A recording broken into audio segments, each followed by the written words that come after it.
Da da da da da da da da da da da. Well, isn't that a fucking shock? But okay, seriously, I'm non-binary. I was debating whether or not I should have scripted this, but I kind of wanted to do it from the heart, you know? Yeah, I'm non-binary. What a shock, I know, right? I've been kind of like edging my way to coming out very slowly. I put my pronouns in my bio. Like I've been like presenting more androgynously in terms of like gender expression, and I've kind of been hinting at it in music. I don't know if any of you guys realise, but illusionism is a metaphor for coming out, where it's like the question is, baby, would you save me? It's personifying the concept of like you after coming out, and it's like so the verse is like, we're half of the way there, just not the tip of my tongue yet, you've barely made it past my mind, do something to pass the time, like dip my toes in the pool first, wear that dress as a t-shirt, but if I swim I'll maybe drown, that's why I can't have you right now. That's the kind of feeling that I've had like my entire life with, because it's just like, I just want to be myself. I don't want to have to like present as this, like, because my entire life I've felt when I've been in situations with, not all, because there are loads of dudes that are lovely, some dudes are awful, but in big groups of dudes, there's almost like this sort of like performative, almost theatrical thing of who's the manliest, who's like, yeah, I fucked so many people, I did this, that, the other, and it's like it's crazy the degree to which like people like try and like force people who don't fit into those very rigid categories to try and fit into those very rigid categories.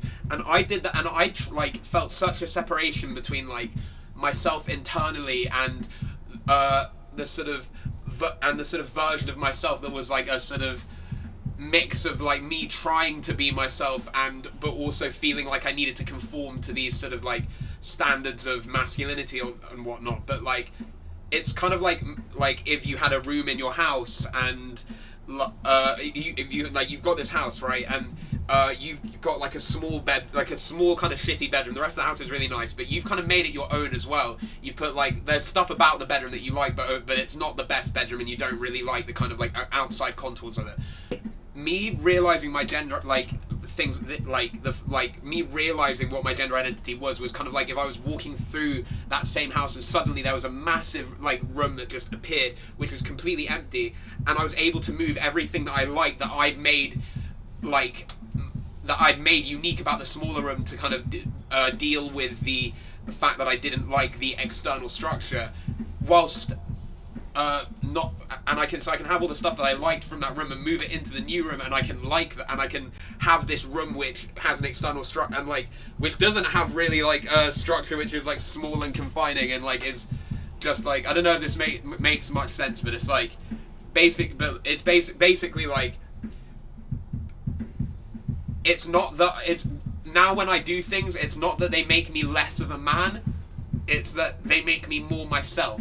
And ultimately, I'm kind of a bit of a gender abolitionist. Like, I think that the concept of gender is completely socially constructed, and I think the fact that we force it on little kids, like from the moment from the moment they're born, we assign colours like arbitrarily that are like gendered. We give kids toys based on their genitalia, and like, what? Like, think about that concept. That's so weird. Imagine how much more like fluid and an individualistic society would be if we lived in a world where we didn't have where people were themselves first, rather than a socially constructed role first and themselves second.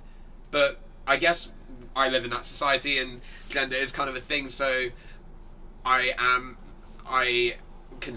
consider myself non-binary, because I really feel a lot of sort of like I'm learning Dutch, and the whole reason I'm learning Dutch is because maybe I might be able to get an X on my Dutch passport.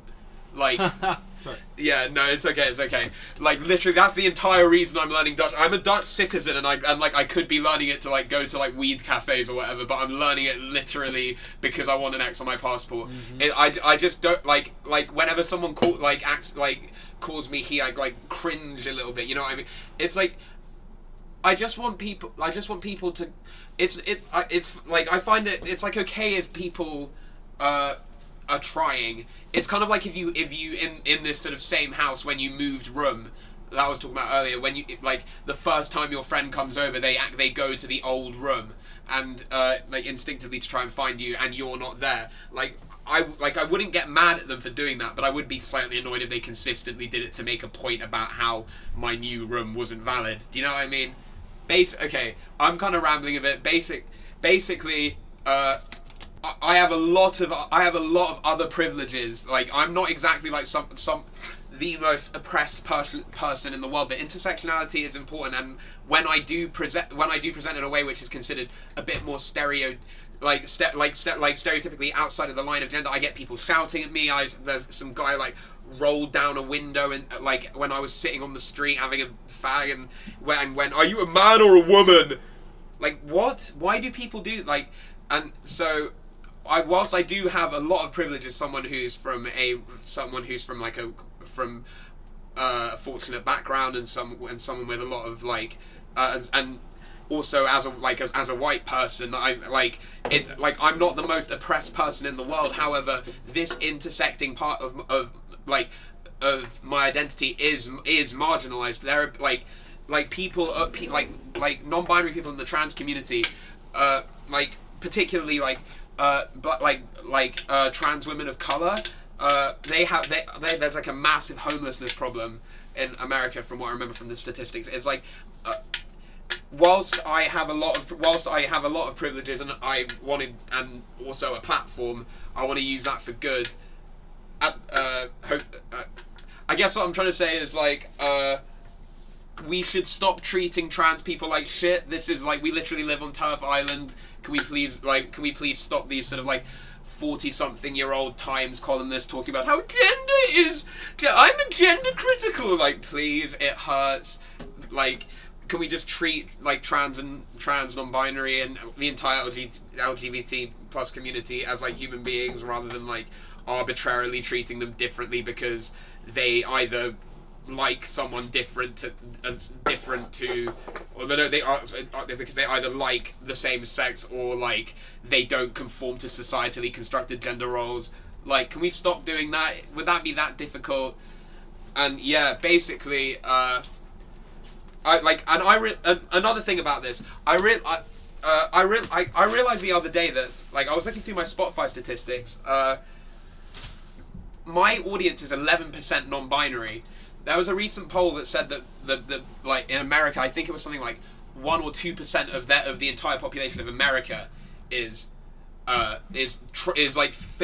underneath the trans umbrella overall. Openly as well.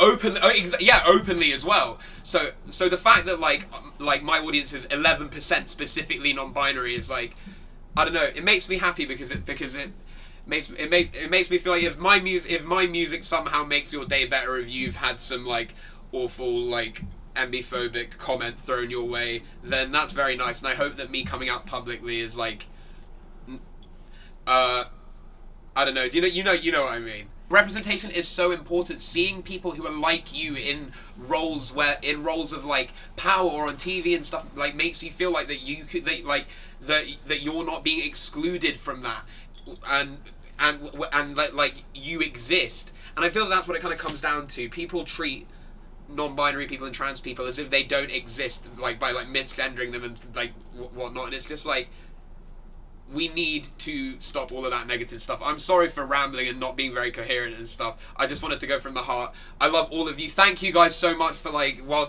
being so like supportive and nice to me. I've been like experimenting with presenting more androgynously and stuff. And to all the people in my personal life who've made the effort to use correct pronouns and stuff, and who've been really nice to me and stuff. Like, I was really scared my parents weren't gonna not understand it, but they've been so lovely about it. Like, thank you to everyone who's been accepting. Thank you to everyone who's gonna be accepting. And if you're not gonna be accepting, you lose out on my music, which is like the best thing ever. All right, okay. Trans rights are human rights. Fucking trans liberation now. I love you guys all very much. Mwah. Cut. Yeah, I think yeah. Yeah, okay. I think that can be edited into something like, just make